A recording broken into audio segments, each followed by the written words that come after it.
Hey guys, tonight we are going to do something a little risky. At least if you were alive thousands of years ago.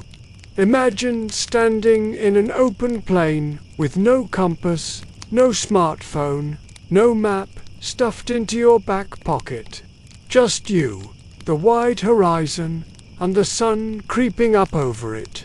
If you misjudge your direction, you could wander into a swamp, stumble into a rival tribe's territory, or starve before ever finding your way back.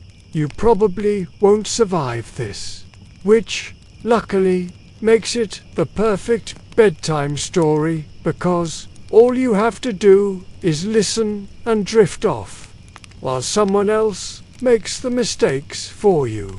So, before you get comfortable, take a moment to like the video and subscribe, but only if you genuinely enjoy what I do here. And tell me in the comments where you're watching from and what time it is in your corner of the world. Now, dim the lights, maybe turn on a fan for that soft background hum, and let's ease into tonight's journey together. The very first thing humans figured out about direction was the obvious one. The sun rises in the east and sets in the west. You didn't need a science degree to notice that. If you lived in a grassland and saw the same great ball of fire show up over the same horizon every morning, you started to trust it like a clock. A traveler could fix his back toward the setting sun and know he was facing east, at least until the earth shifted under him and the day got confusing. But what about when the sun was high overhead? That's when shadows came in handy. Early travelers noticed that at midday their shadows grew short, and depending on where they were in the world, those shadows would lean in a certain direction. Place a stick in the ground and watch the thin finger of darkness it cast. Over the course of a few hours, that shadow rotated in a slow, predictable arc. A stick in the ground became a primitive compass, reliable enough for someone who wanted to know whether their village was behind them or in front. It sounds ridiculously simple, but this shadow trick saved lives. Imagine you're a Roman soldier marching across Gaul, tasked with carrying supplies to a camp. The roads weren't always straight, and forests swallowed clearings quickly. A soldier could stick his spear upright, mark where its shadow fell with a rock, and then check again after a while.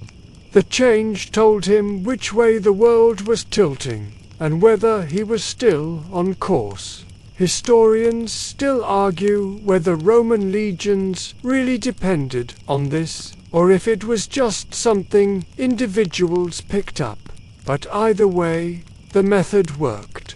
Of course, not every day was sunny. Clouds rolled in, storms gathered, and the neat shadow lines blurred.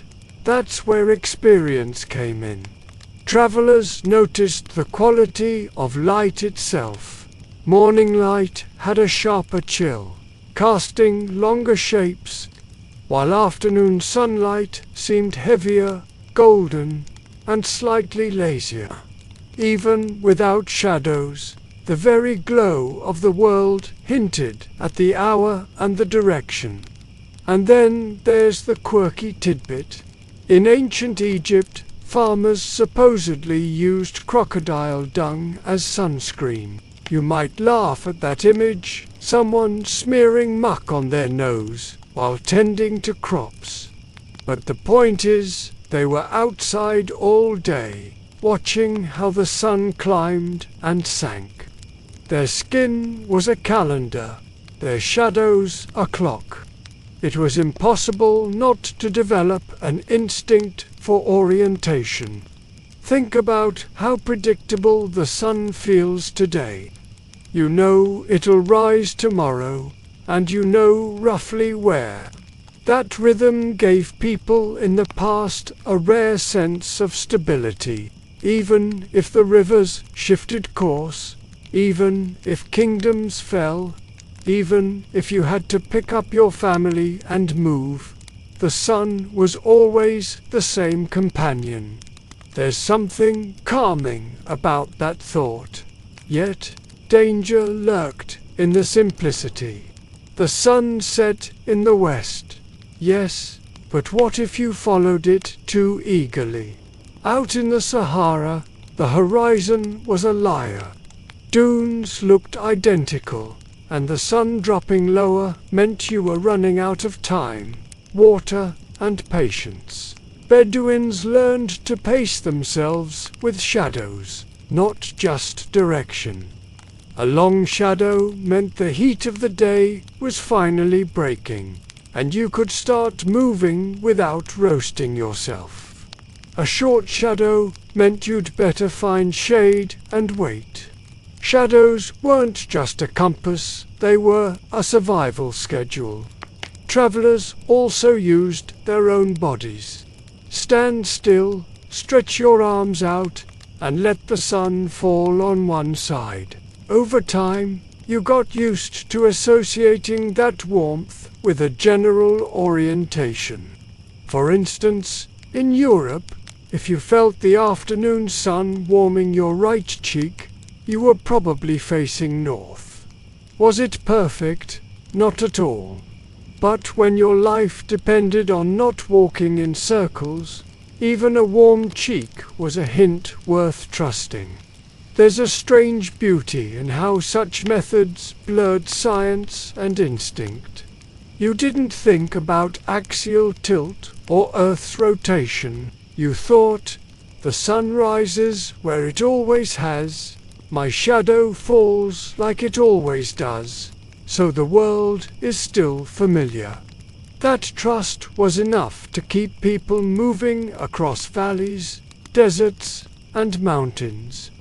By the time ancient civilizations were thriving, like the Greeks and Babylonians, the sun's path had been charted with an obsessive eye.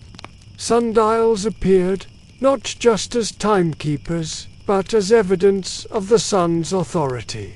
A traveler looking at one might feel reassured. Yes, the city is sophisticated. Yes, we're tracking the heavens. And yes, if you walk in that direction long enough, you'll find another city that did the same. It was a shared compass, stretching across cultures. Of course, even the sun could betray you. High latitudes threw off expectations.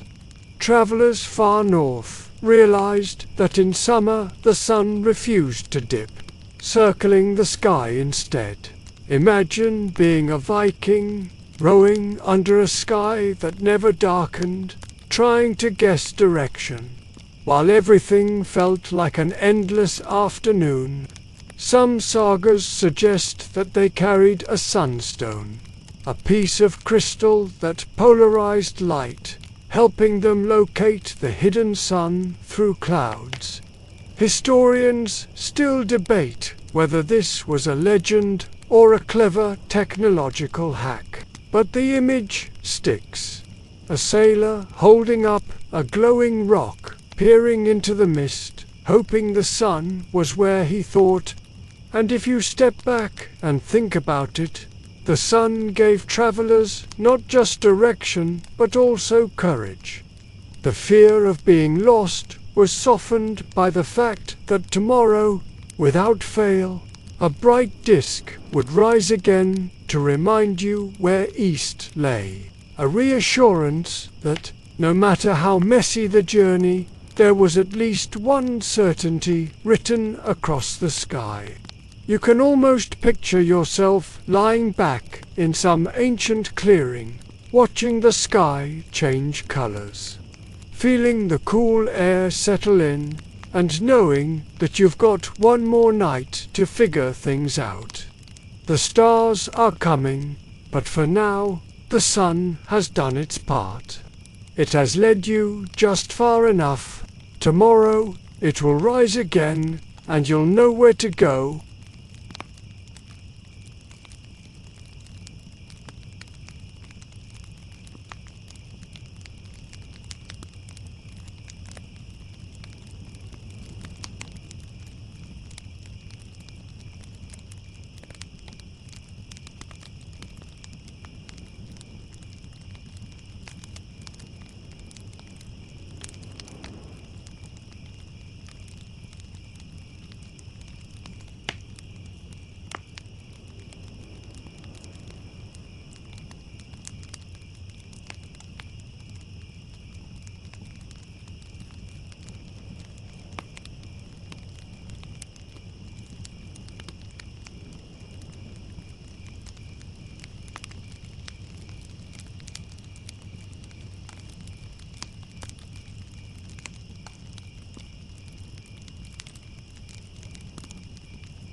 When the sun finally dipped beneath the horizon and the world turned indigo, travelers had to rely on something else. The night sky was not just a decoration. It was a map written in light, scattered across velvet darkness. Constellations, those ancient dot-to-dot puzzles, became lifelines for people who needed direction when shadows disappeared. You can almost imagine someone lying flat on a desert dune, eyes wide open, realizing that the same stars stretched over them every single night, no matter how far they roamed. The simplest, and probably most famous, star trick was finding the North Star Polaris. In the northern hemisphere, it sat fixed above the horizon, almost smugly, refusing to move as the rest of the sky wheeled around it. Sailors, farmers, and wanderers all learned that if you could find Polaris, you had north pinned down. The trick was using the pointer stars of the Big Dipper, those two on the far edge of the bowl, and drawing an imaginary line upward. At the end of that line was Polaris, steady as a nail holding the sky in place. For countless travelers, this star was the difference between heading home and walking in circles until dawn. But it wasn't just about one star. Entire groups of stars became mental highways. Orion, with his belt of 3 bright jewels, was one of those reliable guides. People noticed that Orion's rising and setting marked the seasons. To see him climbing in the winter sky was to know the year was tilting again. Farmers and traders used him as a cosmic reminder. Time to sow, time to reap, time to pack up your goods and head to the next market. Historians still argue whether ancient Greek sailors really depended on constellations as much as later legends claim, or if those stories were polished after the fact. What's clear, though, is that knowledge of the night sky was widespread. Even shepherds out in lonely pastures could look up and say, "That star means the river is that way, the village is the other way." The universe itself became a compass, available for free, provided you stayed awake long enough to study it. Then there were the quirks, the small tricks that seem almost magical now. Polynesian navigators, for example, memorized entire star paths. They didn't just look for one constellation. They knew exactly where certain stars rose and set along the horizon. By chaining those positions together, They could steer canoes across thousands of miles of open ocean. Imagine guiding yourself over rolling waves at night, no land in sight, but with complete confidence that the line of stars sliding into the water would carry you safely to another island. That wasn't superstition. It was mastery. And stars had personalities. Travelers often told stories to remember them better. A star might be described as a hunter or a bird, or even a mischievous trickster leading people astray. These myths weren't just entertainment around campfires. They were mnemonics, ways to package directions inside stories so no one forgot. After all, it's easier to recall the hunter with the crooked belt points east than to recite raw coordinates. Not every night was clear, of course. Clouds rolled in, storms swept across landscapes, and sometimes the stars were blotted out entirely. That's when memory and patience were tested. If you had studied the sky enough, you could still sense direction even without the glittering cues. The last known position of a constellation before it vanished into haze could hold you steady for hours. Some travelers even used the faint glow of the Milky Way itself, a river of stars arching across the sky as a gigantic pointer cutting the heavens in half. The quirky tidbit here: there are records suggesting that Vikings used not just the sunstone during the day, but also moonlight to locate Polaris at night when the sky was hazy. Picture that, a sailor squinting up at the faint glimmer of the moon, crystal in hand, trying to coax out the hidden northern anchor of the sky. It's both practical and slightly absurd. And yet, it probably worked. What's fascinating is how much confidence people placed in these lights. Imagine you're in the middle of the Mediterranean, rowing along, exhausted. The water is black, the horizon barely visible. But overhead, stars shine in familiar clusters. Even if you couldn't see land, the sense that you were on track kept panic at bay. Stars didn't just orient bodies, they steadied minds. Of course, different hemispheres told different stories. Southern hemisphere travelers couldn't use Polaris, since it hides below their horizon. Instead, they leaned on the Southern Cross, a neat little group of stars that pointed roughly south. Travelers in Australia, New Zealand, and the Pacific Islands treated it as their own fixed beacon.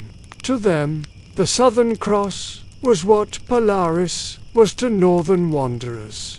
A glowing signature saying, "You're not lost yet."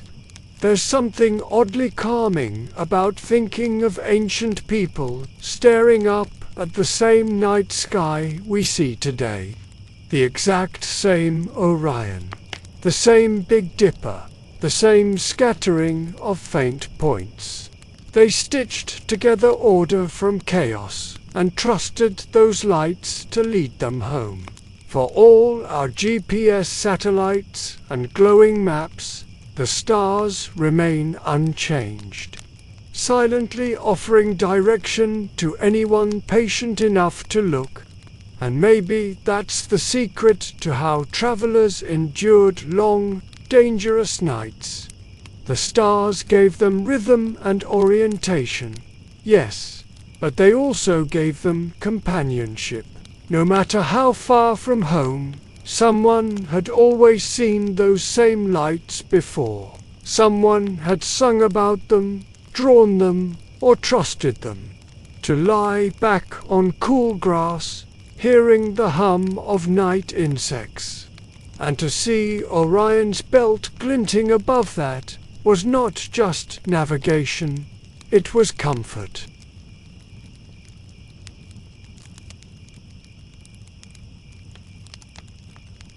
Once you'd learned to follow the sun and stars, you still needed to make sense of the land itself. Not every traveler was crossing open seas or endless deserts. Most journeys wove through forests, valleys, and mountains, places where the sky could vanish behind clouds or tree canopies. In those cases, people leaned on what the earth offered them: a jagged peak, a crooked tree, a waterfall that never dried up. Each became a natural signpost etched into memory.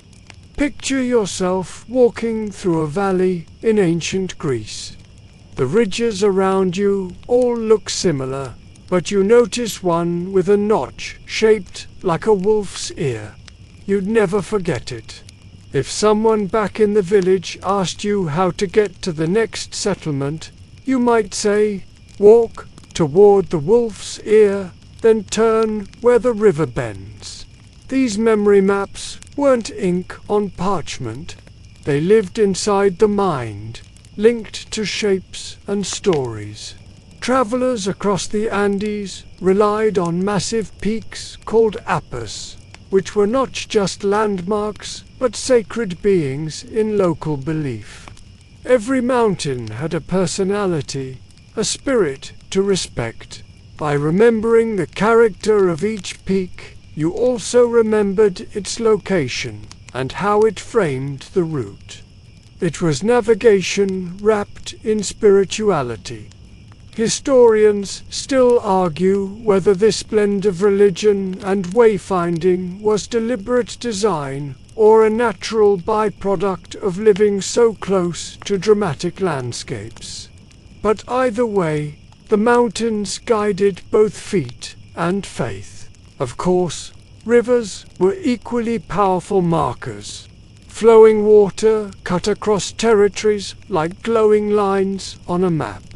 Follow the river upstream or stay downstream until the fork became universal instructions. Rivers not only quenched thirst, but also gave direction. That's why so many ancient roads, whether in Mesopotamia, China, or medieval Europe, shadowed riverbanks. A river was both a highway and a compass. Sometimes landmarks were subtle. Travelers memorized the way a certain rock jutted like a bent finger, or how a cluster of trees grew at an angle because of steady winds. To an outsider, these details seemed random. To someone who had passed through a dozen times, they were as obvious as a neon sign. It was a personal atlas, layered with familiarity. And here comes a quirky tidbit. In some parts of Africa, termite mounds were so tall and distinctive that they became navigational beacons. A traveler could say, "Walk past 3 of the tallest termite castles, then head toward the flat-topped hill." To modern ears, that sounds flimsy. But in a land where every mound looked like a tower against the horizon, it worked perfectly. The beauty of memory maps is that they weren't static. They changed as the land changed. A tree fell, a river shifted, a village rose up where none existed before. Travelers adapted, weaving new features into their mental notes. This living, breathing map was far more flexible than any parchment could be. You couldn't fold it up, but you also couldn't lose it in the rain. Storytelling played a huge role here too. Directions were often given in the form of tales. A parent might tell a child, "Keep walking until you see the hill shaped like a sleeping cow. There, the path splits, and you must take the road the cow is facing." Suddenly, The hill wasn't just geography, it was a character in a bedtime story. Easier to recall when you were lost and tired. Historians have found that even in medieval pilgrimages, landmarks were essential. Pilgrims heading towards Santiago de Compostela or Rome often relied on church towers poking above towns. You could walk for days, spot a distant spire, and know you were on the right path. Landmarks anchored journeys of faith as much as they did trade or exploration. Of course, the danger was that landmarks could trick you. Imagine wandering into a new valley and thinking, "Ah yes, that rock looks like the wolf's ear," only to realize you were miles off course. That's how legends of wandering travelers arose. People who followed the wrong mountain silhouette and vanished into forests. Myths grew around these mistakes, warning future generations to double-check before trusting a familiar shape. Still, the idea of memory maps feels oddly comforting. It means the land itself wanted to help you, offering clues in the form of peaks, rivers, and odd formations. You didn't have to invent a compass. You just had to notice what nature already sketched. Even today, people unconsciously do the same. Think about how you remember directions in your own town, not by latitude and longitude, but by the grocery store on the corner, the weirdly painted house, the coffee shop with the crooked sign. We're still drawing memory maps, just in modern packaging. There's a kind of drowsy reassurance in imagining those ancient journeys, step after step, always guided by something familiar on the horizon. The earth itself whispered directions, and if you listened closely enough, you never really felt lost.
Even when the land itself gave clues, sometimes it was the creatures who knew the way better than any human. Ancient travelers often turned to the animal kingdom, watching migrations, tracks, and habits with a sharp but patient eye. The logic was simple. Animals needed food, water, and safety just like people.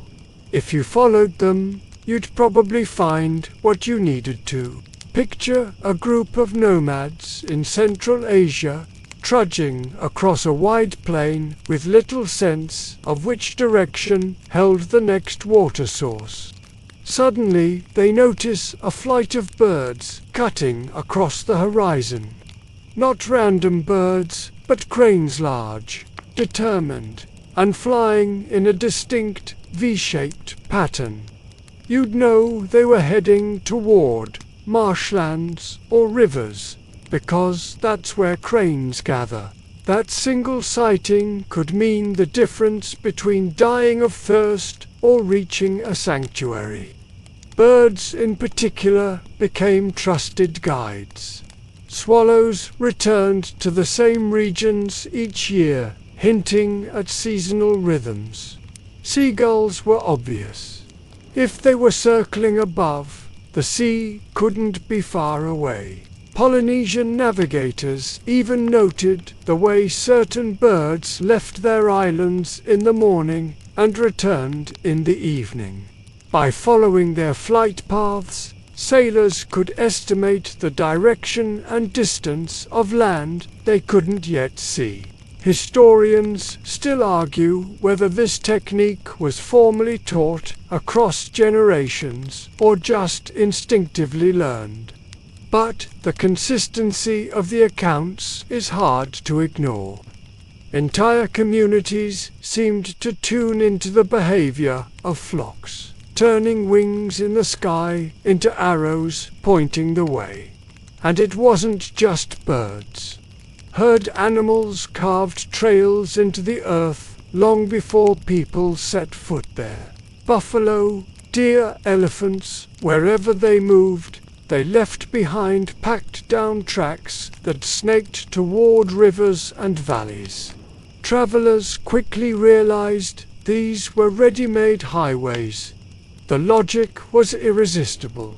If hundreds of animals trusted the path, it must lead to water or grazing land. Many ancient roads in North America and Africa are thought to have followed these animal trails, widened over time until they carried human caravans instead of antelope. Here's a quirky tidbit. In the Arctic, Inuit hunters sometimes relied on the migration of caribou not just to find game, but to orient themselves. If herds were moving east, that suggested the seasonal feeding grounds in that direction. By observing animals' predictable movements, people could confirm their own sense of where they stood in the vast, white emptiness. In a way, the caribou were both compass and calendar. Even fish had their role.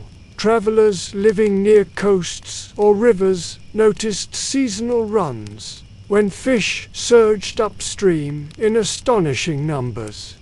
These migrations hinted at the cycles of the year, guiding not only fishing expeditions, but also trade routes that synced with nature's clock.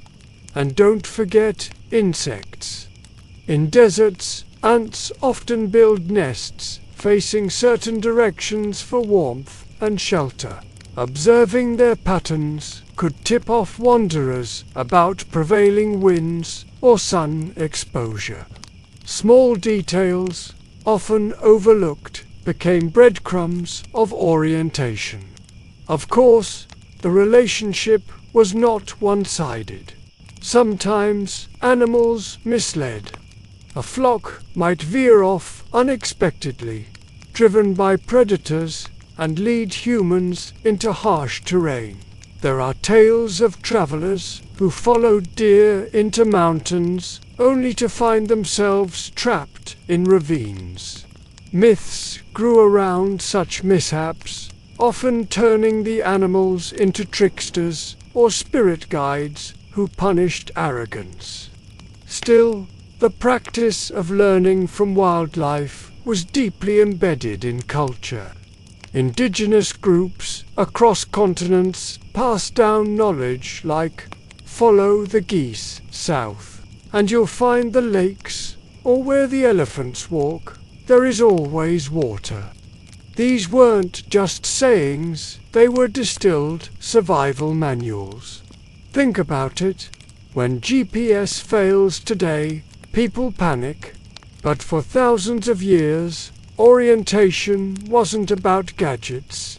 It was about looking around up at the sky, across the land, and toward the creatures sharing it with you. The herds, the flocks, the buzzing insects, all of them carried maps within their instincts. Maps that humans learned to read. There's something quietly reassuring about this, isn't there? Imagine lying back on soft grass at dusk, hearing the calls of birds overhead, knowing that their wings are sketching invisible lines toward safety. Even in the most disorienting wilderness, you wouldn't be truly alone. Nature itself was moving, guiding, and inviting you to follow.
Sometimes it wasn't the sight of the land or the flight of birds that gave direction, but the invisible currents drifting through the air.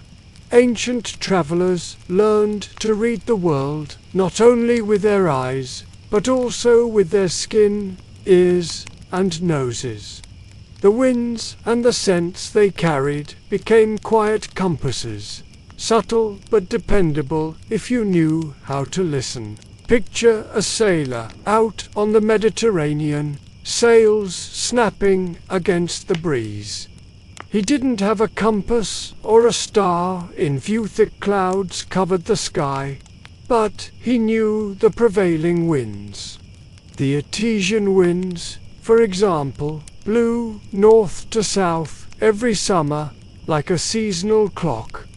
If he felt that steady push against his cheek, he knew which way the world was leaning, even without a single landmark. Mariners built entire schedules around these invisible guides, timing their voyages to when the winds were most predictable.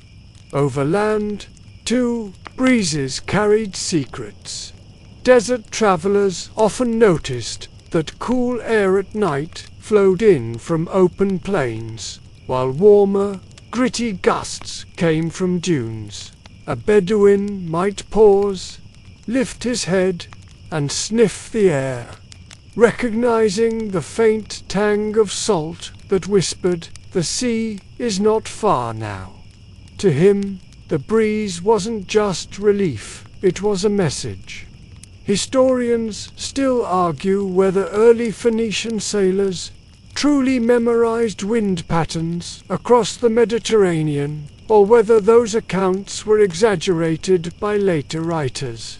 What we do know is that wind diaries existed in the ancient world.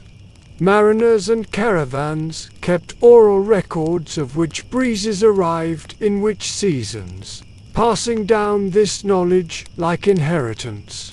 Without maps, this wind law became an invisible grid laid across the world. And then there's the quirky tidbit. In parts of ancient India, travelers swore that elephants could smell rain from miles away. They claimed you could tell which direction a storm was brewing simply by watching which way the animals turned their trunks. Was it true? Maybe. But the image of a traveler following a sniffing elephant like a living weather vane is too delightful not to imagine. Scents themselves carried navigational hints. Coastal people often spoke of smelling the sea long before seeing it. Salt carried on the wind, mixed with the cries of gulls, told them they were approaching the shore. In forests, the scent of pine resin or damp earth helped travelers know whether they were nearing certain groves or riverbeds. Even smoke, rising from unseen villages, could act as a beacon, carried downwind until it tickled someone's nose with a faint, woody trace. There's a calming rhythm to this kind of navigation. It wasn't about racing forward, it was about pausing, breathing, and letting the world reveal its cues. Imagine standing in a wide step at dusk, the wind brushing against your clothes, carrying with it the faint aroma of grass and distant fires. You'd know there were people ahead, even if the horizon was empty. Of course, the danger was in misinterpretation. A sudden gust could spin you in circles, or a passing rain shower could confuse the scents. Some travelers were tricked into thinking they were nearing the coast, when in reality they were only smelling salty marshes inland. Legends warned against trusting your nose too much, as though the winds themselves liked to play games with mortals. But over centuries, these sensory clues became refined skills. Polynesian navigators, again, were masters of reading breezes. They could tell which island lay ahead by feeling subtle shifts in the wind, and smelling the difference in vegetation carried over the sea. To them, the ocean wasn't an empty void. It was filled with whispers that only a trained mind could translate. Think about how intimate that relationship with the world must have felt. You didn't just walk across the earth. You inhaled it, tasted it, felt its breath against your face. Each breeze was like a secret message, saying, "This way, traveler, keep going." And even now, you can probably relate. Have you ever stepped outside and instantly recognized rain was on its way, just from that metallic temps in the air? That's the same instinct, dulled perhaps by modern comfort, but still inside us. Long before paper maps or glowing screens, the world itself guided wanderers with nothing more than a shift of air and a fleeting scent. So, imagine lying back now, a soft fan worry in the corner, the breeze brushing your skin. Close your eyes, and you might hear echoes of those ancient travelers, breathing in deeply, trusting that the air would carry them home.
The land and sky could give you guidance, but sometimes what you really needed was a little help from other humans who had walked the road before you. Ancient travelers often relied on a silent but practical language of trail markings, subtle signs left on the ground, in trees, or with stones.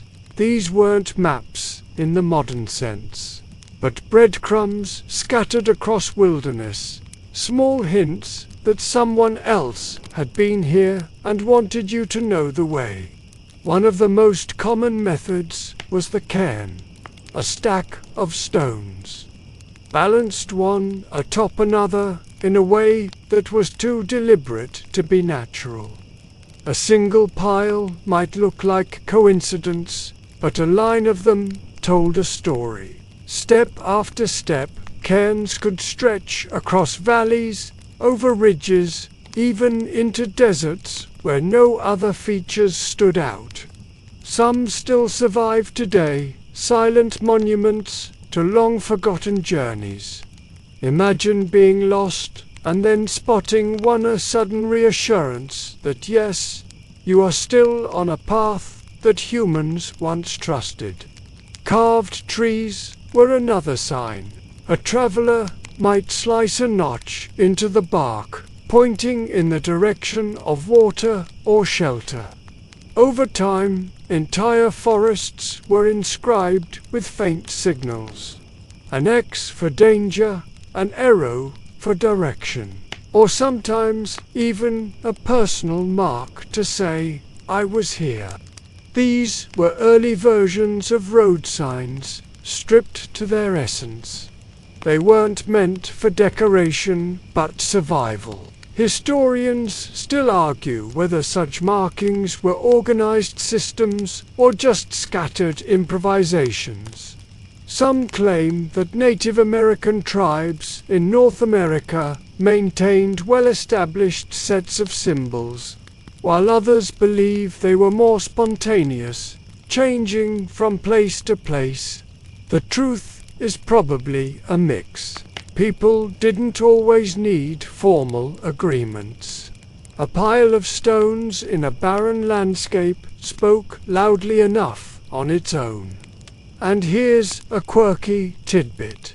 In medieval Europe, some shepherds are said to have arranged sheep droppings in little patterns to guide each other across hillsides. It sounds absurd, but when you think about it, what else do you have in abundance when tending sheep? A strange, smelly compass, but one that worked if you knew how to read it. Beyond individual signals, entire networks of markers grew up along trade routes. The Silk Road, for instance, wasn't one neat highway, but a spiderweb of tracks stretching from China to the Mediterranean. Merchants marked reliable wells with stone circles or carved graffiti into rocks, warning of bandits. A traveler who couldn't read the language of letters might still understand the language of marks. Here's water, here's danger, here's the right fork to take. Sound itself could be a signal to in mountain passes. Shepherds sometimes built small rock horns, arrangements of stones that amplified whistles or shouts. If you heard the echo coming from a certain direction, you'd know where the next group of humans had camped. That echo might be the only reassurance that civilization was nearby. Of course, not all signals were trustworthy. Rivals sometimes rearranged cairns or carved misleading arrows to send strangers astray. Legends grew around false guides, mysterious markers that lured travelers into dead ends. Some said they were tricks by bandits. Others believed they were the handiwork of spirits who resented too much human traffic. Either way, the lesson was clear. Trust, but verify. In some cultures, travelers developed rituals around leaving markers. Tuareg nomads in the Sahara, for example, were known to build small stone heaps near wells. These weren't just practical guides, but offerings, a way of thanking the desert for giving water. So each marker carried both information and gratitude. The practical and the spiritual fused together, creating maps you could walk through with your eyes and your heart. Even beyond survival, these signals fostered community. Imagine walking alone for days and suddenly spotting a cairn or a carved tree. You'd know you weren't the first to tread here, that others had faced the same winds, the same hunger, and left something behind for you. In a lonely wilderness, that silent companionship mattered almost as much as the direction itself. Think about it now. When you travel today, Maybe you drop a pin on your phone's map, or leave a note for a friend. In a sense, cairns and carved trees were the prehistoric equivalent. Humans saying to each other, across time, this way is safe. I've walked it before, and you can too. There's something soothing in imagining these trails stretching away under the moonlight, dotted with faint signals left by hands long gone. Each one a promise that the road does not end, that others have survived this journey, and that you can too.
Sometimes, what guided travelers wasn't light or sight at all, it was sound.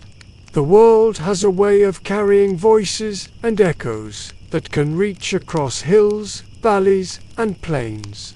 To an ancient traveler with no map and no compass, the faint rush of a river, the distant roar of a waterfall, or the way your own shout bounced back from stone cliffs, could all become navigational tools.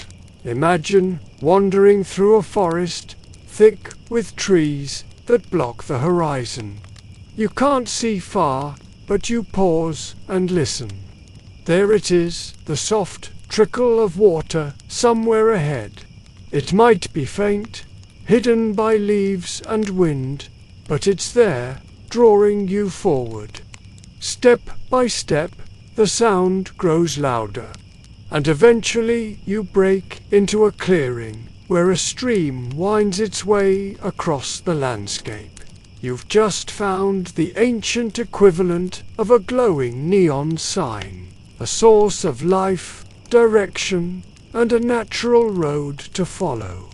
Rivers in particular were nature's highways. They weren't just water to drink. They were lines on the earth pointing toward other people. Settlements clustered along banks, so if you traced the sound of water downstream, chances were high you'd eventually stumble upon a village. Upstream, you might find grazing fields, hunting grounds, or mountain passes. Travelers learned to trust these liquid compasses because they connected both geography and society. And here's a quirky tidbit.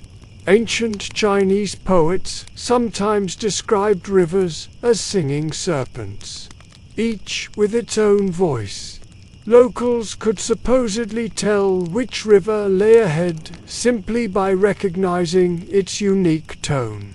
Maybe it was the pitch of rushing rapids or the deep thrum of wider currents. To them, rivers weren't just water, they were musicians performing on a natural stage. But sound wasn't limited to rivers. In open deserts or empty plains, echoes became valuable. Nomads learned to shout, clap, or strike stones together, listening to how the noise bounced back. A sharp, fast echo meant cliffs or rocks ahead. A long, fading one suggested vast emptiness. In mountains, echoes acted almost like sonar, helping people sense the shapes of valleys they couldn't see in the dark. Historians still argue whether this was conscious navigation or simply instinctive survival, but the effect was real enough. Sound became a way to sketch an invisible map in the mind. Travelers also relied on animal calls carried across the air. The croak of frogs meant nearby water. The chatter of birds at dawn revealed safe nesting places, while their sudden silence often warned of predators or strangers. To tune into these signals was to eavesdrop on the natural world's own orientation system. Of course, sound could mislead too. In deserts, mirages weren't only visual. The wind could carry noises for miles, making a waterfall seem closer than it was, or a village seem around the corner when it was still hours away. Myths told of spirits who imitated water sounds, luring thirsty travelers into endless dunes. Whether or not anyone really believed in desert ghosts, the lesson was clear. Never trust your ears without confirming with your eyes. Another clever trick came from coastal peoples who used waves as sap guides. Stand quietly on a rocky shore at night, and you'll notice that each type of wave makes a slightly different crash. The echoing boom of surf against cliffs meant steep, dangerous shores. Softer, sandy hushes hinted at beaches safe for landing. Polynesian navigators listened carefully to these patterns when approaching unseen islands. In the pitch-black dark, sound became their lighthouse. Even wind itself had a voice. The way it whistled through canyons or rattled across dunes told travelers where they were. A familiar sound might mean they'd returned to a known valley. A strange one might mean new terrain. To someone attuned to these subtleties, the earth was alive with whispers, guiding them step by step. Think about how immersive that must have felt. Instead of staring down at glowing screens like we do now, you'd stop, close your eyes, and simply listen. The world revealed itself in layers. The splash of water, the beat of wings, the sigh of air through grass.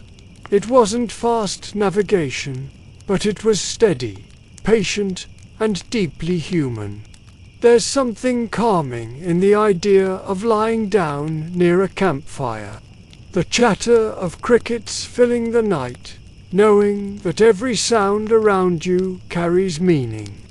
Some guide you, Some warn you, some reassure you. The world speaks softly but insistently, if you're willing to slow down long enough to hear it.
For all the grandeur of stars, winds, and echoes, sometimes the simplest clues lay right underfoot. The ground itself carried records of where others had walked before you. Ancient travelers learned to read the language of footprints and path marks pressed into soil, sand, and grass that whispered stories of movement, survival, and direction. Imagine stepping into a stretch of desert just after dawn. The sand is cool, the air still, and in front of you are lines of impressions, small and sharp at the edges, pointing toward the horizon. A seasoned eye could tell a great deal from those prints. How many people passed, whether they carried weight, whether their pace was hurried or steady. Hunters used this skill, of course, but travelers borrowed it for orientation. If a caravan had moved this way, chances were high they knew where the next water source was. In wetter places, mud became a natural notepad. A single footprint, hardened in clay, could last for days, even weeks. Imagine following the faint outline of sandals pressed along a riverbank, each step tugging you onward. That was navigation by trust, believing that the strangers ahead knew better than you. And it wasn't only human tracks. Hoofprints of cattle or donkeys pointed towards settlements, since herds were rarely far from villages. Trails worn down by repeated journeys, what archaeologists call desire paths, often became permanent routes. These faint scars on the landscape gradually widened until they formed roads. Historians still argue whether major Roman highways began this way, or if they were deliberately engineered from scratch. The likeliest truth is somewhere in between. Natural trails widened under thousands of feet, until the empire paved them in stone. Here's a quirky tidbit. Some cultures even read flattened grass as carefully as we read road signs. A bend in the blades, all leaning one way, meant a group had recently passed. Indigenous trackers in Australia became so skilled at this that they could estimate not only direction, but also time, whether a kangaroo had bounded through minutes ago or yesterday, based on how the grass was springing back upright. To them, the earth itself was a diary. Travelers also looked for the subtle polish of ground worn smooth. In the Sahara, stones gleamed where countless feet and hooves had brushed across them. In forests, tree bark became rubbed bare, where people squeezed through narrow passes. Over generations, these small abrasions accumulated into signposts. You could run your hand along a polished surface and know instantly, I am not the first here. But footprints and paths had dangers too. Sometimes they misled. A wandering herd could pull you away from your destination. Bandits even set false tracks, deliberately scuffing soil to lure travelers into ambushes. Folktales warned against blindly trusting every mark in the dirt.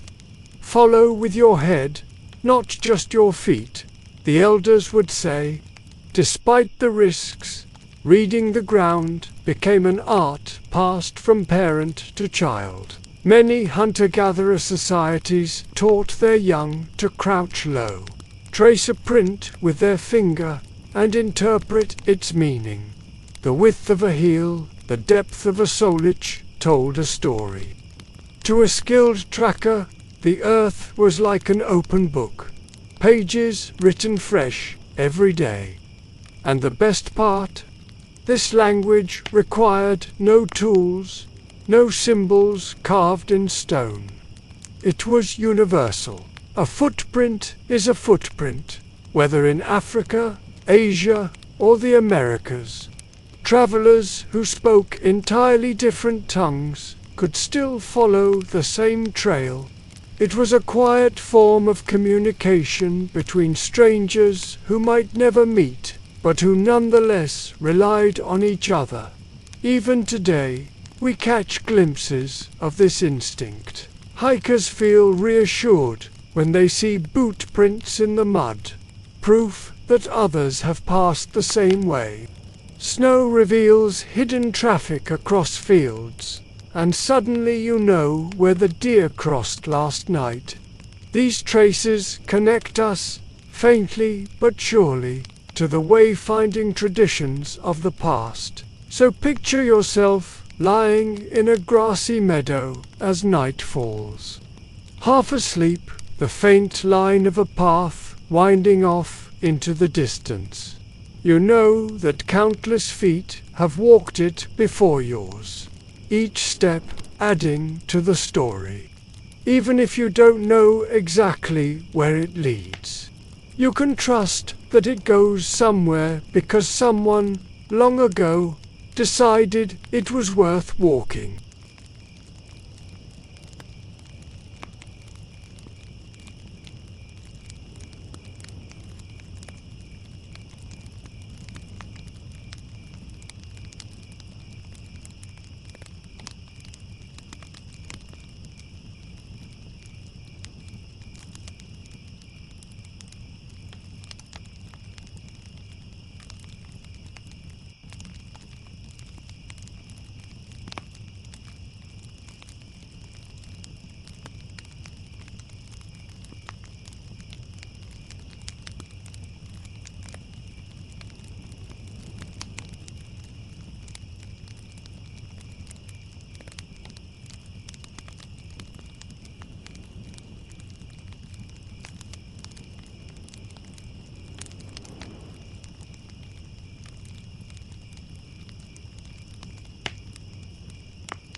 If you couldn't rely on stars, shadows, winds, or tracks, there was still another tool waiting in the human mind: memory.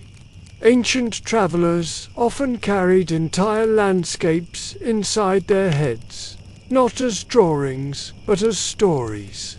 Oral traditions functioned like portable atlases, encoding rivers, mountains, and routes into songs, chants, and epics that could be repeated anywhere, anytime.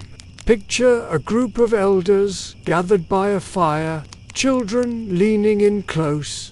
One begins a chant: "Walk until the stone shaped like a turtle rises, then turn where the river sings loudest, and follow until the sky shows the hunter's belt." To the untrained ear, it sounds like poetry. To the listener raised in that culture, it's a precise set of instructions, a navigational guide hidden in rhythm and rhyme. Songs were powerful memory tools because rhythm made details sticky. You've probably noticed how you can remember the lyrics of a song you haven't heard in years, yet forget a street name you learned yesterday. Ancient people took advantage of this same trick. Long routes across deserts or forests were encoded into repetitive patterns of words and beats, easy to recall even in exhaustion. Historians still argue whether Homer's Odyssey was partly a navigational guide disguised as a story. Some scholars believe the descriptions of islands, winds, and monsters were rooted in actual seafaring, knowledge wrapped in myths so that the lessons would be remembered. Even if that's debated, what's certain is that oral storytelling served as both entertainment and survival. You didn't just tell a story, you preserved a path. And here's a quirky tidbit. In parts of Australia, Aboriginal groups used what anthropologists call sopnikines.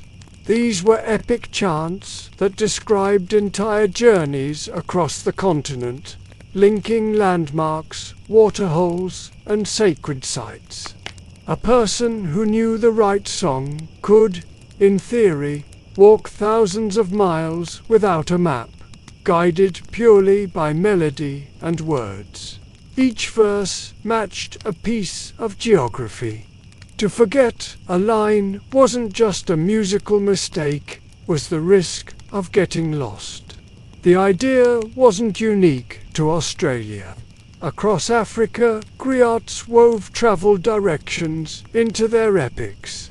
In the Andes, Quechua storytellers embedded safe passes and dangerous cliffs into folktales.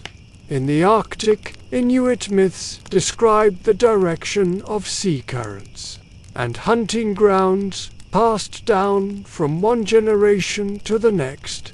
Everywhere you look, oral tradition doubled as navigation. These stories didn't just preserve direction, they preserved community.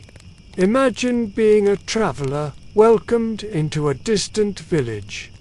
Around the fire, someone shares a familiar tale about a mountain shaped like a sleeping giant. Instantly, you know what they mean. You've seen the same mountain, though hundreds of miles away. The story bridges distance, reminding you that others know the same path. Repetition was everything. Travelers walking together often sang their routes aloud, almost like sailors chanting work songs. The rhythm kept their feet moving while reinforcing memory. Each step matched a word, each verse aligned with a landmark. This merging of body, voice, and land created an unbreakable link between place and memory. Of course, oral maps had their risks. Stories changed over time. A verse forgotten, a line misheard, and suddenly a crucial landmark disappeared from the chain. Some myths even grew out of such errors. Travelers who followed incomplete directions sometimes vanished. Later remembered as heroes swallowed by the earth or carried away by spirits. The myth masked the practical truth. Someone forgot a line and the path was lost. But when the tradition worked, it was astonishingly precise. Polynesian navigators memorized chants describing the order of rising stars and the feel of ocean swells. West African caravans remembered verses that linked oases across the Sahara. Even medieval pilgrims heading toward Rome or Santiago de Compostela carried sung prayers that doubled as mnemonic devices for roads and holy sites. Think of how extraordinary this is. In an age before paper was common, before printing presses, before GPS satellites blinking overhead, entire continents were crisscrossed by songs. A melody could hold more geography than any scroll, and it fit neatly inside the human mind. No risk of losing it in the rain, no chance of it tearing in the wind. It lived in memory, portable, flexible, and deeply human. Now imagine lying back at night after a long day of walking, the stars shimmering above, as someone beside you hums the next verse of the journey. The melody drifts through the campfire smoke, weaving together both comfort and direction. In that moment, the land, the people, and the story become inseparable.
When memory alone wasn't enough, people created portable tools to help them remember their roots.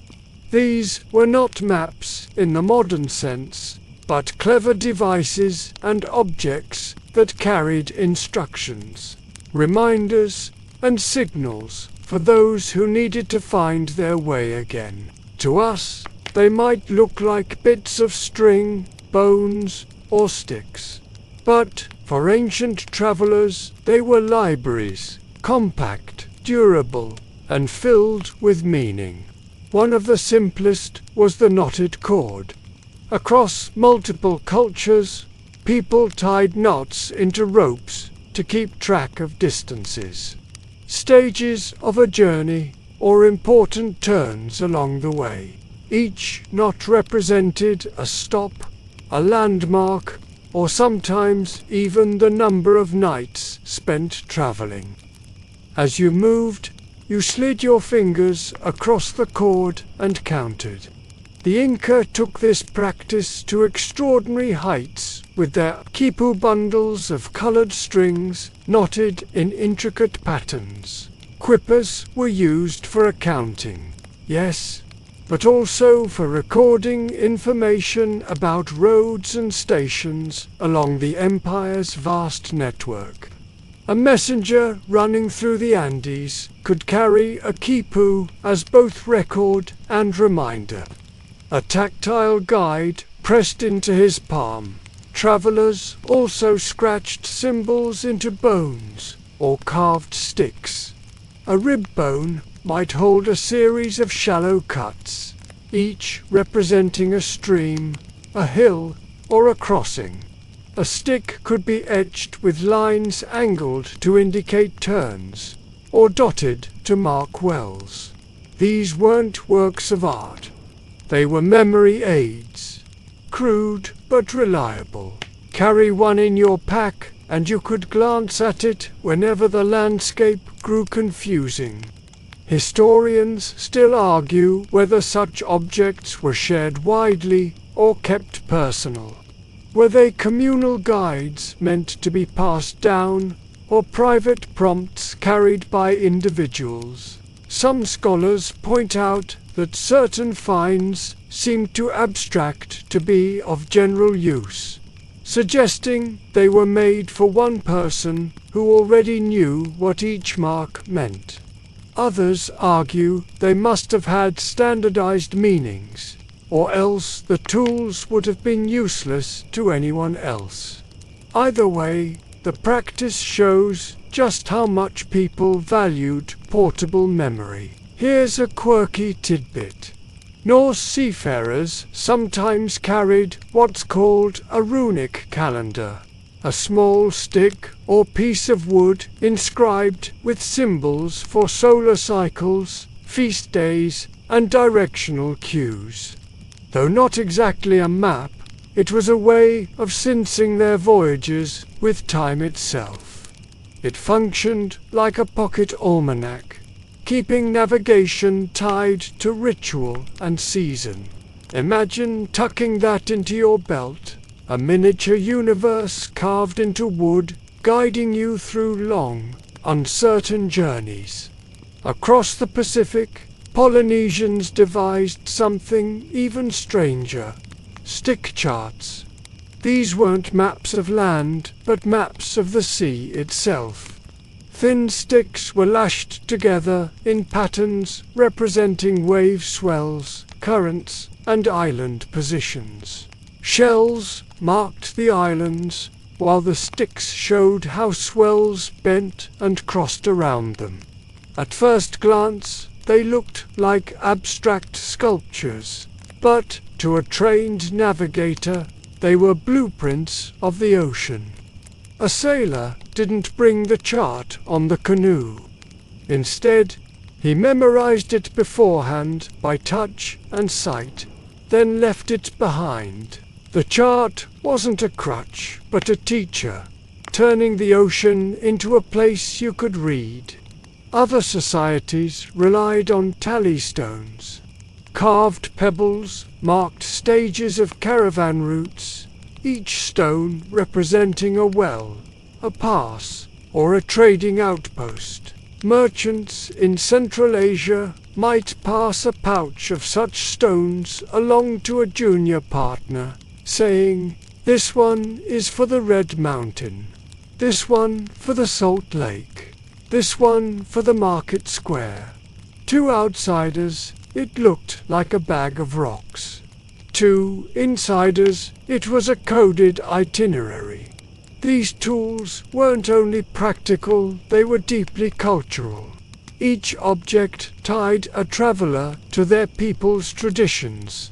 A knotted cord was more than knots. It was a connection to the ancestors who tied the same kinds of cords generations earlier. A stick chart was more than sticks. It was the memory of countless voyages across vast blue waters. Carrying these objects wasn't just carrying a tool, it was carrying identity. Of course, mistakes could creep in. Knots slipped, carvings wore smooth, pebbles got mixed up. A traveler who misunderstood their own system could end up hopelessly lost.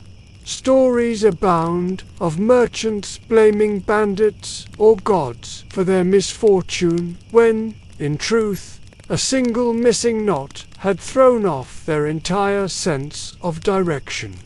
But even this fragility shows how creative people were in stretching their tools as far as they would go.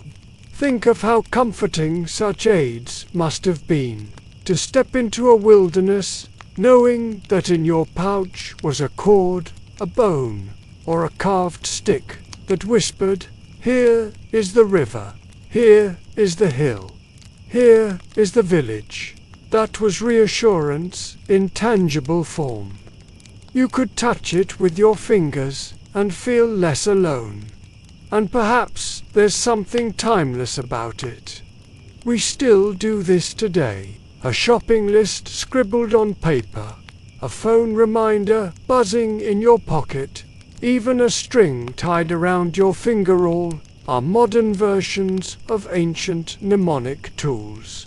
We still externalize memory when we're afraid of forgetting, and we still carry little prompts to guide us through the unknown. So, imagine drifting off to sleep with one of those old cords in your hand. Each knot, each notch, each pebble is a promise that someone before you walked this path and made sure you could find your way again. The world becomes less frightening when the map lives not on parchment but in something you can hold, whispering softly through its symbols. Keep walking, you are on the right road.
There was perhaps no greater test of human navigation than the sea.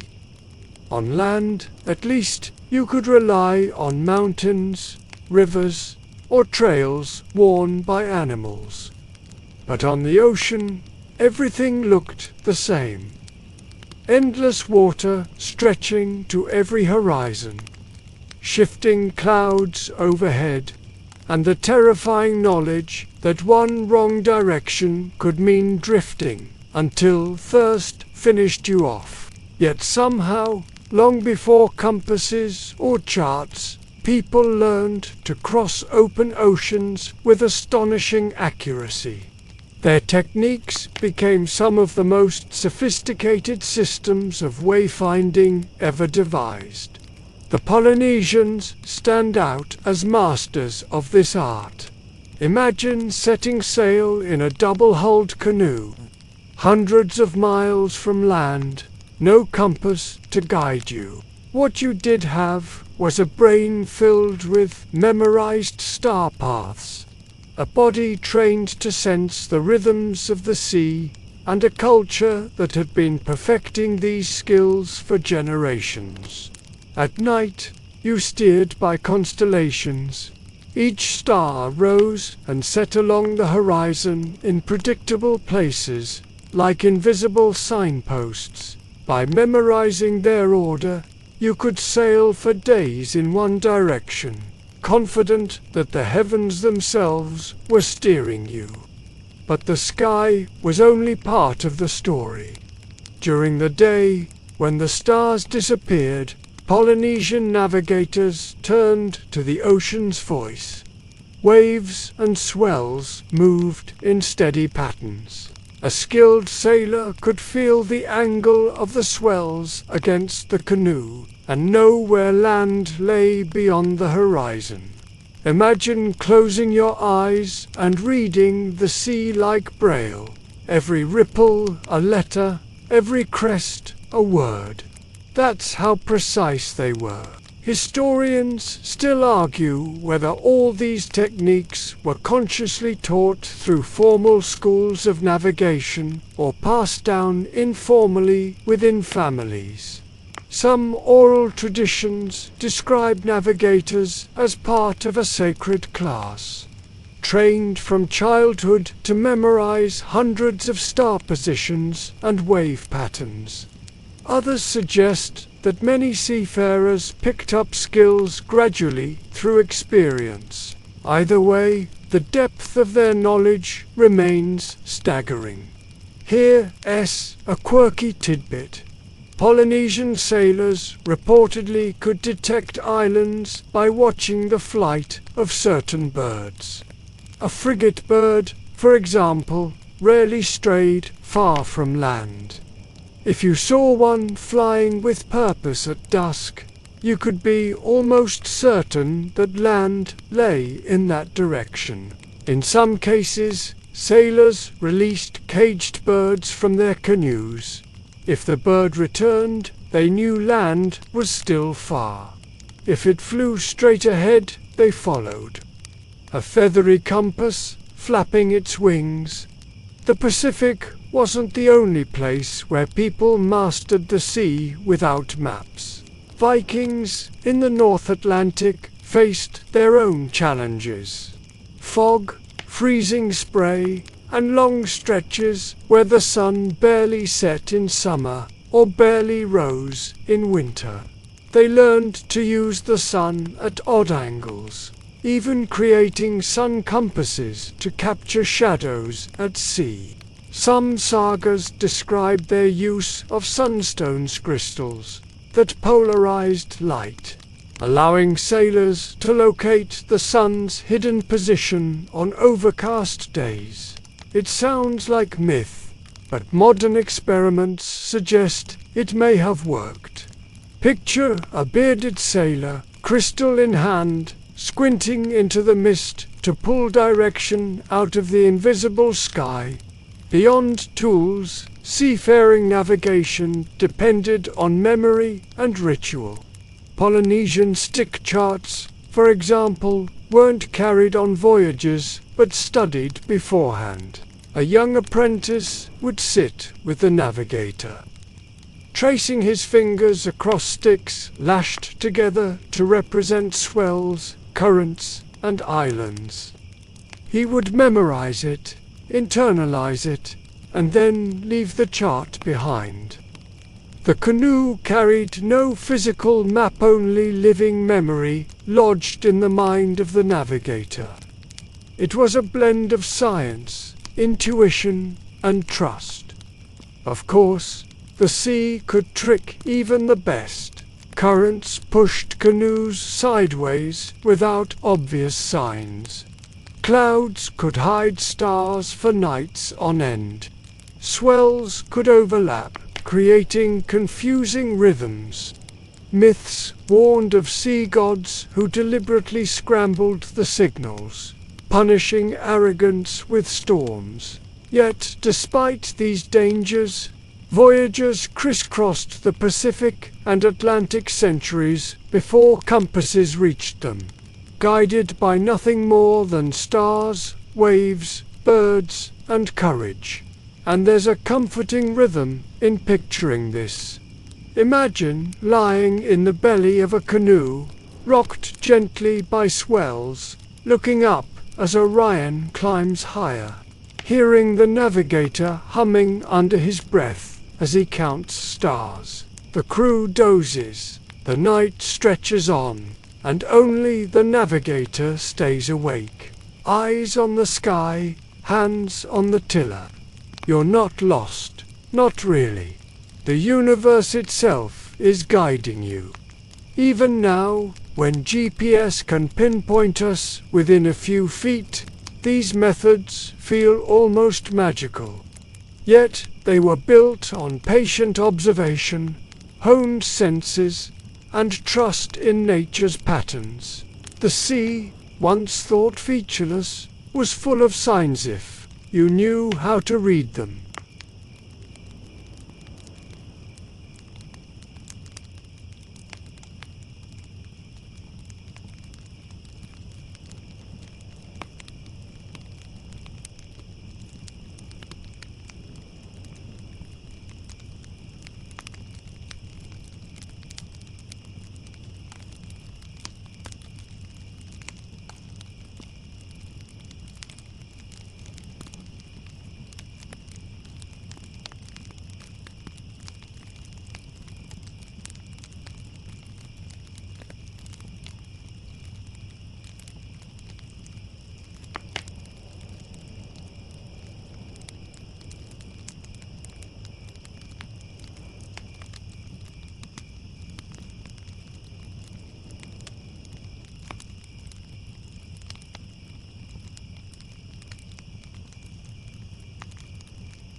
Crossing the sea was one challenge, but walking across endless stretches of sand was another altogether. Deserts were like oceans of stone and dust, vast and disorienting, with horizons that played cruel tricks on the eyes.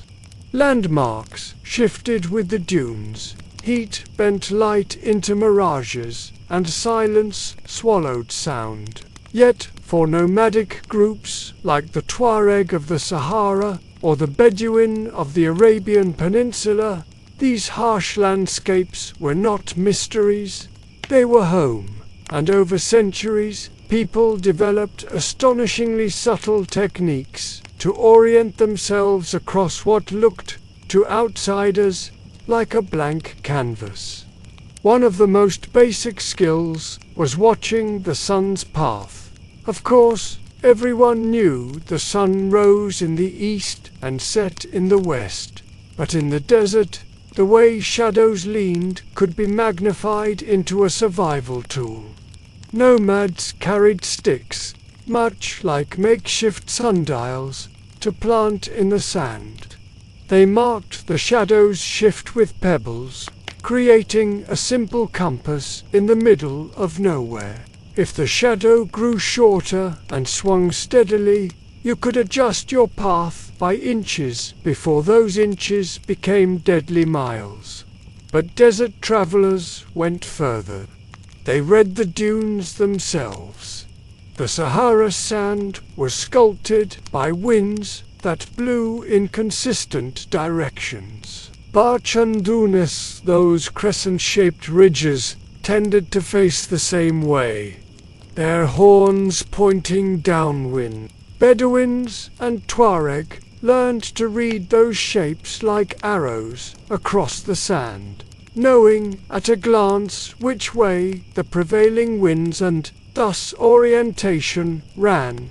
To a tired caravan, a dune wasn't just an obstacle. It was a silent guide, its curves whispering, "This is north, this is east." Historians still argue whether the earliest desert traders truly relied on dunes systematically, or whether this practice developed later.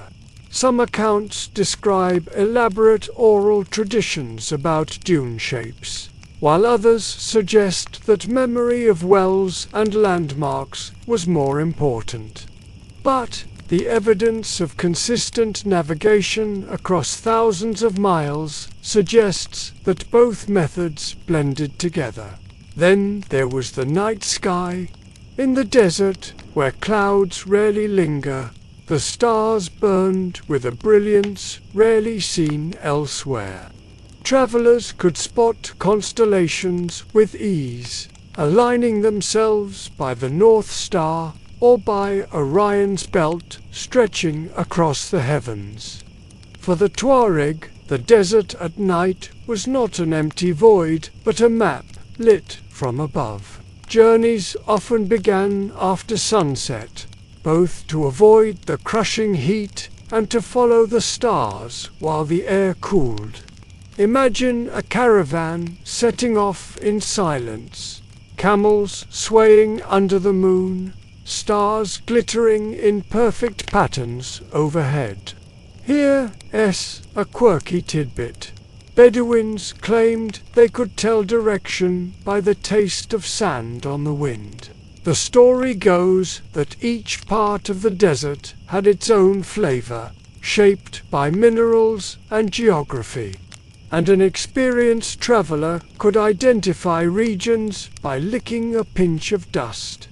Whether this was truly reliable or a bit of desert bravado is debatable, but it speaks to how intimately people engaged with the land. Of course, the desert's most critical guides were water sources. Wells, springs, and oases formed an invisible network across the sands. Travelers memorized their positions not only through direct experience, but also through songs and stories passed down through generations. A child might grow up reciting verses that listed the sequence of oases along a route, much like a sailor memorized stars. To forget the order of those places was to risk death. Even animals offered clues. Camels, with their uncanny endurance, still betrayed a pull toward water. If a caravan's camels sniffed the air and shifted their steps, travelers paid attention. Birds, too, offered hints. A sudden flock circling overhead might indicate a hidden pool beyond the next ridge. Following these living signals often led caravans to safety, and yet deserts played cruel tricks. Mirages shimmered on the horizon, promising lakes that weren't there. Caravans sometimes followed these illusions for hours before realizing the truth. Legends grew of phantom cities glimmering in the heat, whole metropolises vanishing as travelers drew close. Whether as cautionary tales or genuine hallucinations, these myths reinforced the need for discipline. Trust the stars.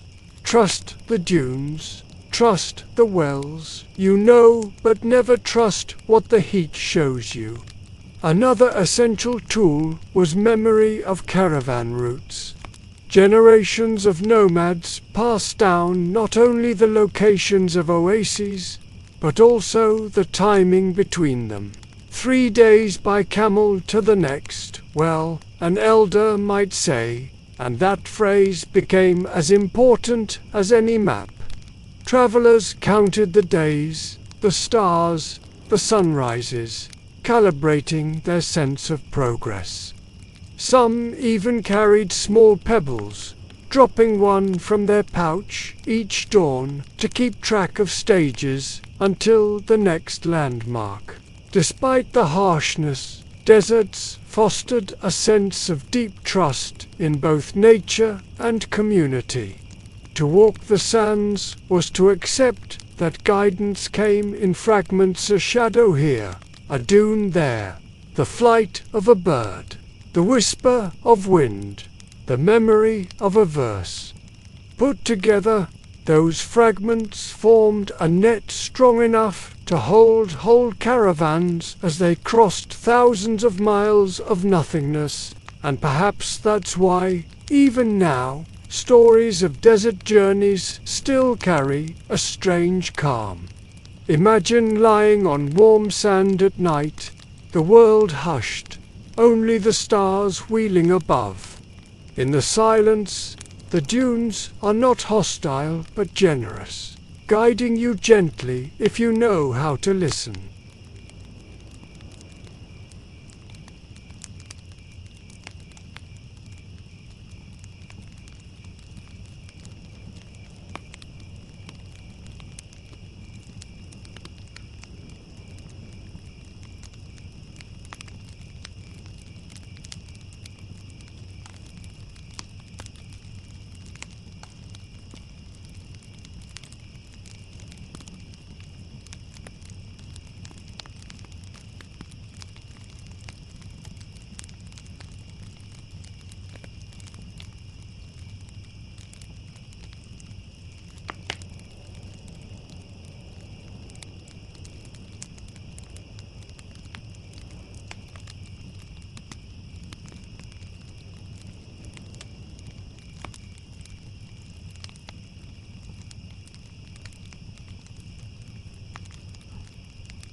While deserts demanded attention to dunes and stars, and seas required the patience to read swells and constellations. Another form of navigation drew its strength from time itself. Travelers in many parts of the ancient world moved not only through space, but also through seasons. Journeys were synchronized with rains, harvests, migrations, and celestial cycles, creating what some historians call calendar roads. These were routes that only made sense at certain times of year, when nature's clock opened doors and closed others. Consider pastoral nomads. Herds needed grazing land, and grazing land only flourished in certain months. So families packed up when rains fell and the valleys turned green, then drifted away again as the heat browned the grass. Their movements weren't random, they followed a seasonal map written in rainfall. To them, direction was as much about when to go as where to go. If you left too early, waterholes were dry. Too late, and the pastures were stripped bare. Timing was navigation. Agricultural communities used the sky the same way. In Mesopotamia, farmers watched the heliacal rising of Sirius to know when the floods of the Tigris and Euphrates would come. The Egyptians built their entire calendar around the Nile's rhythms, guided by stars that announced the flood. Traders, too, followed these cues. Grain caravans left only after harvest, moving along paths that made sense because crops dictated the economy. You didn't need a parchment map. You needed to know the season's cycle. Historians still argue whether Bronze Age traders consciously thought of these routes as roads, or if the patterns only look that way in hindsight. Did they think, we follow the star calendar each year, or did they simply repeat what worked without questioning it? The debate lingers, but the consistency of seasonal movement across cultures suggests people were very aware of their own temporal maps. One quirky tidbit: in ancient Ireland, festivals doubled as weapons. The great gathering at Terra during Samhain or Beltane was not just a party, but a kind of calendar marker. People timed their journeys to coincide with these seasonal events, using them like anchors in both time and geography. We travel after the fire festival, someone might say, meaning not just a date, but a direction toward the hill where everyone else would gather. Seasonal navigation wasn't limited to farming or herding. Seafaring was bound tightly to calendars. The Greeks dreaded sailing in winter, when storms raged across the Mediterranean, but they trusted summer's calmer seas. The Romans even had official sailing seasons, when grain ships could move safely from Egypt to Italy. To defy those rhythms was to gamble with your life. Sailors read the stars not only to know where they were, but also to confirm whether the right time of year had arrived for the journey. In other regions, monsoons created natural roadways of wind and rain. Traders in the Indian Ocean didn't just head east or west blindly. They waited for the predictable monsoon winds to carry them one way, then waited again for the return winds months later. Imagine standing on a beach in Gujarat or Oman, your ship loaded with goods, and feeling the first reliable gusts of the season. That breeze wasn't just air, it was your ticket across thousands of miles. Miss the window and you stayed put for months. Even animal migrations synced with these rhythms. Travelers knew when geese or caribou moved, when fish surged upstream, when insects swarmed. These migrations acted like moving arrows in the landscape, pointing the way and confirming the season. By following them, people stayed in harmony with cycles larger than themselves. Of course, this system had its risks. If rains failed, if floods didn't arrive, or if stars were hidden by unseasonable storms, travelers faced disaster. Myths often grew from such failures. Stories of gods withholding rain or punishing arrogance reflected the terrifying reality that when the cycle broke, the path itself vanished. You weren't just lost in space, you were lost in time. And yet, for most of human history, these calendar roads brought order to what could have been chaos. Think of it, caravans moving in long lines across the Sahara only after seasonal wells refilled. Traders setting sail from East Africa precisely when the monsoon winds whispered it was safe. Shepherds lifting their tents in the Levant as soon as the spring grass glowed green. Each action was both practical and poetic. Humans tying their journeys to the pulse of earth and sky. There's something profoundly calming about this idea. Instead of rushing, you waited. Instead of forcing, you aligned yourself with rhythms older than civilization.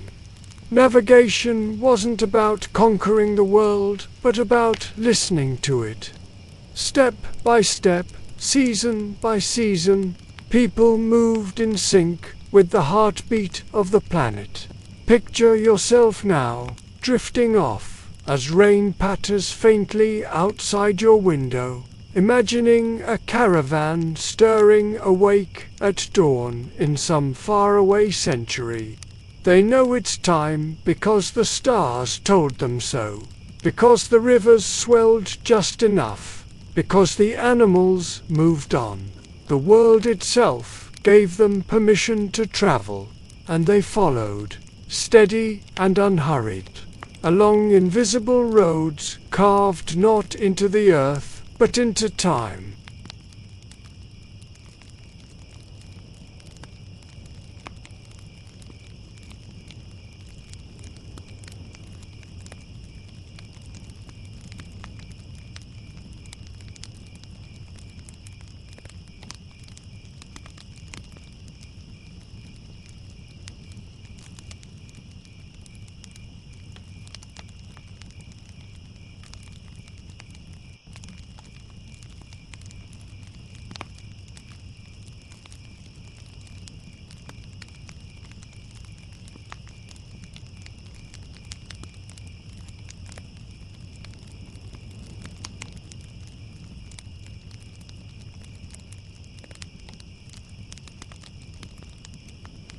Not every journey ended well.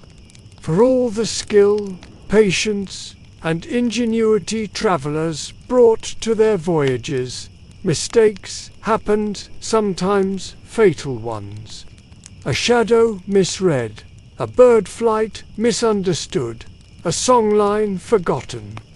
And suddenly a person could find themselves spiraling into disorientation. These failures left their mark not just on bones buried in the sand, but on the myths, legends, and cautionary tales passed down for centuries. If the successful routes became memory maps, the failed ones became ghost stories. Consider the phenomenon of walking in circles. Modern experiments have shown that without clear landmarks, humans often unconsciously veer left or right, looping endlessly until exhaustion sets in. Ancient travelers knew this all too well.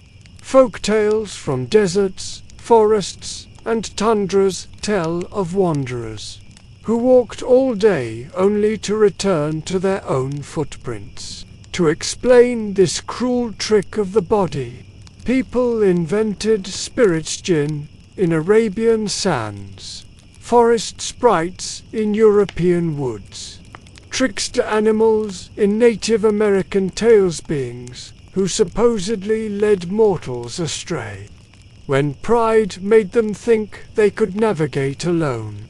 The moral was clear: ignore the signs of nature and you'll pay for it. Historians still argue whether such myths began as literal supernatural beliefs, or whether they were allegories for natural disorientation. Perhaps both. What matters is that the stories served as warnings, embedding survival lessons in memory. Always check the stars. Always look back at your path. Never assume you know better than the land. There's a quirky tidbit from medieval Europe travelers feared.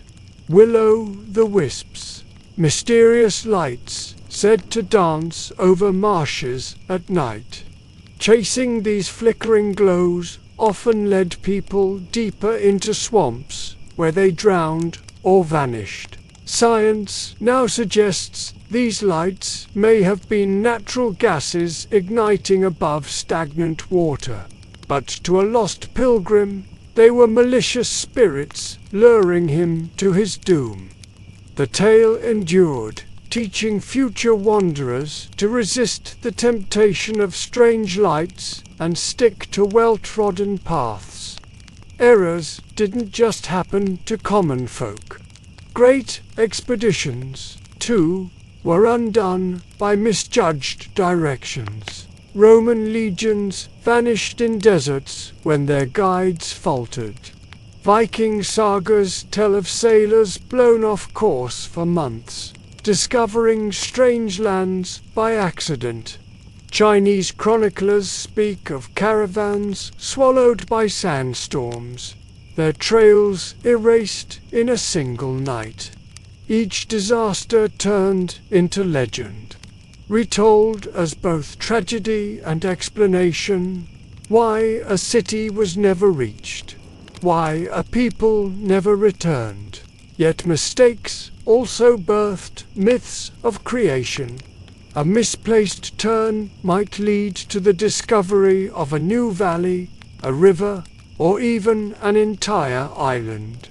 To those who found it, this wasn't error, but destiny.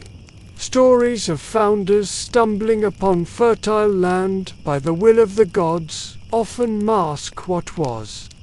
In reality, someone getting very lost and very lucky. Navigation and misnavigation, success and failure, blurred together to shape history itself. Even within communities, tales of getting lost served social purposes. Parents warned children with stories of reckless wanderers who ignored cairns or forgot the right verse of a songline and vanished forever. Around campfires, elders retold the same cautionary legends to hammer home discipline. Forgetfulness wasn't just dangerous, it was shameful. Remembering the path wasn't only survival, it was a moral duty. In some traditions, entire places were said to move because of mistakes. A hill might be described as shifting overnight, a river disappearing underground, a village swallowed by the desert. These weren't literal geographies, they were memories of journeys gone wrong. The land was blamed for its trickery, sparing human pride from admitting error. But the lessons still seeped through. Tread carefully, observe closely, don't underestimate the landscape. Even today, echoes of these ancient warnings linger. The modern hiker who ignores trail markers and ends up rescued by helicopter. The sailor who drifts off course despite GPS, all of them mirror the anxieties of ancestors. Our tools have changed, but the fear of being lost remains hardwired. And there's something strangely soothing about these old mistakes. They remind us that for every dazzling tale of Polynesians crossing the Pacific or Bedouins reading dunes, there were countless quieter stories of failure. Those failures, too, were part of human history. They taught the next generation how not to wander, how not to trust mirages, how not to stray from the stars. So picture yourself lying under a night sky, fire crackling low, as an elder spins a story of a traveler who vanished chasing phantom lights. The tale is eerie, but its purpose is kind, to guide you, to keep you cautious, to ensure that when your turn comes to walk alone, you won't make the same mistake. In the hush of the desert or the whisper of the forest, those ancient warnings still hum softly, reminding you to trust the real signs and ignore the false ones.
For millennia, people leaned on the sun, stars, winds, dunes, rivers, echoes, footprints, and the stories of their elders to find their way.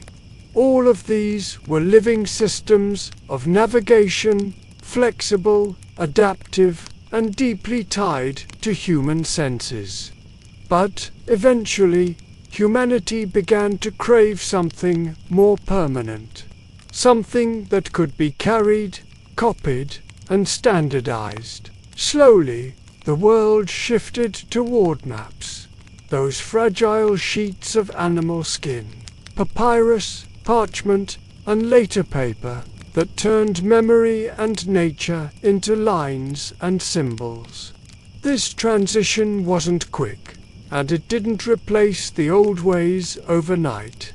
Instead, it layered new tools on top of older traditions, blending memory with ink until navigation itself began to change forever. The earliest maps weren't what we'd expect. They weren't neat grids with latitude and longitude. They were sketches of rivers, valleys, and sacred spaces. In Mesopotamia, clay tablets etched with cuneiform showed rivers branching like trees, with circles representing cities. These weren't meant for explorers, but for administrators, proof that rulers understood their lands. Travelers still relied on stars and cairns, but now there was at least a way to fix those memories into clay. Egyptians carved symbolic maps onto tomb walls, guiding the dead through the underworld with instructions eerily similar to those used in life. Turn here at the river. Pass through the gate. Follow the stars. Navigation blurred between earthly journeys and spiritual ones. To Egyptians, a map wasn't just a practical tool, it was a promise that the soul, too, could find its way. In Greece, maps began to lean toward science. Anaximander is credited with drawing one of the first world maps, though it was more of a circle with land and sea vaguely placed. Later, thinkers like Ptolemy tried to apply mathematics, dividing the Earth into coordinates. Historians still argue whether anyone in his time could actually use Ptolemy's maps for real travel. Some say they were more philosophical exercises than practical guides. But the seed was planted. The idea that space could be represented systematically, that direction could be abstracted from memory into symbols. Meanwhile, in China, maps flourished as tools of administration and military planning. Wooden and silk maps from the Warring States period show rivers, roads, and towns carefully laid out. They weren't just for generals, they helped officials manage resources and taxes. Still, most peasants and traders carried the old knowledge in their heads. A slip of silk couldn't replace a song remembered since childhood, but it could supplement it, anchoring memory in ink. Here's a quirky tidbit. Some of the earliest medieval European maps were less about direction and more about theology.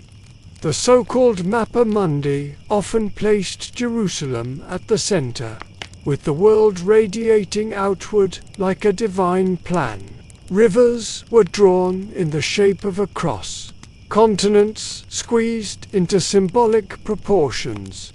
For a pilgrim, these maps weren't navigational charts, but spiritual reminders. No matter where you travel, all paths lead back to the holy city. Imagine unfolding a map, not to find your way to the next inn, but to remind yourself where heaven touched earth. The real shift came when trade and empire demanded precision. The Silk Road, Indian Ocean trade, and Mediterranean shipping lanes created pressure for better charts.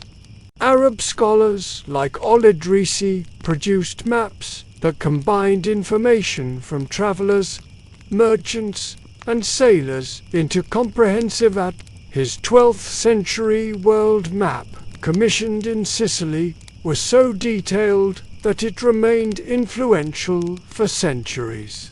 Suddenly, maps weren't just curiosities for philosophers or priests, they became working tools for commerce. Still, for the everyday traveler, maps remained exotic. Most peasants couldn't read them, and even if they could, carrying one across a wind-swept plain wasn't practical. What maps offered was reassurance. Someone, somewhere, had tried to capture the world on paper. You could still follow stars and winds, but now, if you reached a port or a palace, you might see your path mirrored in ink. Mistakes lingered, of course. Medieval maps often placed monstrous creatures at the edges, warnings against sailing too far. Dragons and sea serpents curled where cartographers lacked knowledge. This was both fear and honesty. The land beyond was unknown, so imagination filled the gaps. Yet even those mistakes guided travelers, reminding them where not to wander. The leap into the age of exploration would not have been possible without this slow accumulation of maps. By the 15th century, sailors combined oral traditions, celestial navigation, and increasingly accurate charts. Compass needles, first used in China, added another layer. The world was opening, and for better or worse, people were no longer bound only by memory or stars. They had ink, parchment, and compasses that could cross oceans. And yet, even then, the old methods never vanished. Polynesians still trusted waves, Bedouins still read dunes, shepherds still followed cairns. Maps didn't erase the living knowledge of the earth. They only added another voice to the chorus. There's a calming symmetry in that thought. Humanity never stopped listening to the sun or watching birds in flight. We simply added parchment and ink to the mix. The journey from memory to maps was less now that the last stretch of the journey has unfolded, you can let the story soften and dissolve, like the glow of embers fading after a long night's fire. All those travelers, the shepherds tracing footprints, the sailors tilting their faces to the stars, the desert nomads reading the tilt of dunes, have walked with you for hours, but they no longer need your company. They've found their roads. And now it's your turn to find rest. Breathe slowly, as though your chest is rising and falling in time with the hush of waves against a shore.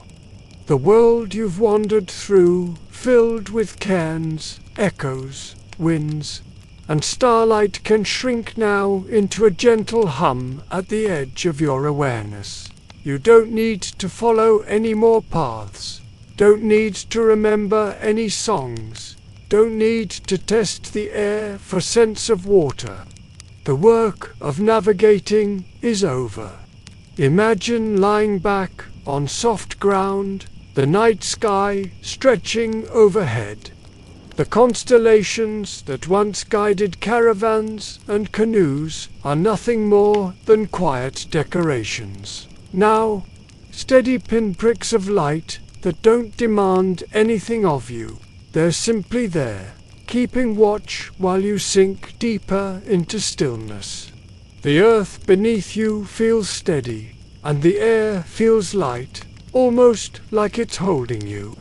Let every detail of the day's travels blur. The dunes melt into flatness. Rivers lose their sound. Footprints smooth back into the soil. What's left is a calm horizon without landmarks. A place where you no longer need direction, because there's nowhere to go except inward into rest. Even your body becomes like one of those cairns, anchored, balanced, waiting patiently in silence. With each exhale, imagine the journey falling further behind you. The stars dim, the campfire fades, the road unrolls into nothing. All that remains is a soft darkness, gentle and safe, where time itself loosens its grip. You are not lost here. You are exactly where you should be. And as your breathing slows, the last thought you need to carry is simple. The world will still be there when you wake. The sun will rise, the shadows will stretch, the stars will return. But for now, you can let them go and drift